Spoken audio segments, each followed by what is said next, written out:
سلام. امروز اومدم با آموزش یک کیک سیب فوق‌العاده خوشمزه و راحت. حتما درست کنید و لذت ببرید. 2 تا تخم مرغ رو به همراه وانیل و کمی شکر با همزن دستی خوب بزنید. برای درست کردن این کیک اصلا به همزن برقی نیازی نیست، پس خیلی راحته. حتما درستش کنید.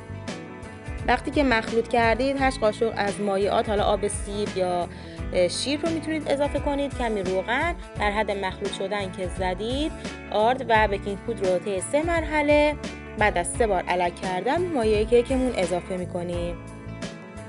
خوب مخلوطش میکنیم و بعد قالب مورد نظرمون رو با کره چرب میکنیم. سیب هایی که پوست گرفتیم رو حالا میتونید شما رنده کنید اگه دوست داشتید سیبتون رو.